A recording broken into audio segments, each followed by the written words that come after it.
ఇక్కడ ఉన్నటువంటి డెమోక్రసీ కానీ, ఇక్కడ ఉన్నటువంటి పాపులేషన్ కానీ, మనం డెవలప్డ్ కంట్రీగా ఎమర్జీ కావడానికి అవకాశం లేవని కాదు, ఉన్నప్పుడు కూడా అనేకమైనటువంటి లోపాల కారణంగా మనం చేరుకోలేకపోయాం.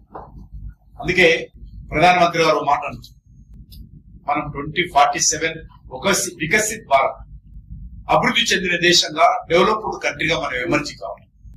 ఎమర్జీ కావాలనుకున్నప్పుడు మరి అవుతుందా కాదా, ఇన్ని రోజులు ఎందుకు కాలేదు, అది తప్పకుండా ప్రతి ఒక్కరు వస్తుంది. ఆ లోపల రోడ్లన్నీ వస్తాయా ఊళ్ళలో, ఆ లోపల హెల్త్ ఫెసిలిటీస్ ఉంటుందా లేదా, అందరికి ఉపాధి అవకాశాలు వస్తాయా లేవా, ఇన్ఫ్రాస్ట్రక్చర్ యాక్టివిటీ పెరుగుతుందా లేదా, ఇదే చూసుకుంటుంది. డెవలప్డ్ కంట్రీ అంటే ఇవే ఉంటాయి. కానీ ప్రైమ్ మినిస్టర్ మాట అన్నారు, 2047 లో డెవలప్డ్ కంట్రీ అయితామా కాదని పక్కన పెట్టండి. ఆ రకంగా 80 సంవత్సరాలు మనం పొడగొట్టుకున్నాం.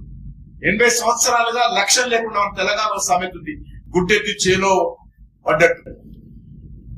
ఆ రకంగా మనం పరిపాలన చేస్తే లాభం లేదు. ఆయన ఇంకో మాట అన్నాడు, 2047 లో ఎవరు ప్రధానమంత్రి ఉంటారు, 2047 లో ఏ పార్టీ అధికారంలో ఉంటుంది, 2047 లో 15th ఆగస్టు కు ఎవరు రెడ్ పోర్ట్ మీద ఫ్లాగ్ ఎగిరేస్తారు, అది ఇష్యూ కాదు, అది ఎజెండా కాదు. కానీ 2047 లో నా దేశం ప్రపంచ దేశాలతో, డెవలప్డ్ కంట్రీల పక్కన నా దేశం తల ఎత్తుకొని ఉంటుందా లేదా, అది ఈ రోజు మనం ఆలోచన చేయాలి. కాబట్టి ఆ రకంగా 2047 లో మనం డెవలప్డ్ కంట్రీగా ఎమర్జీ కావాలంటే ఈరోజు అనేక రకాల అంశాలు ఉన్నాయి.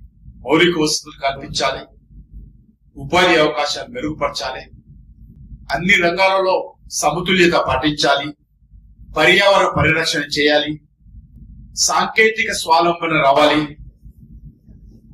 మరి ఆ దిశలోనే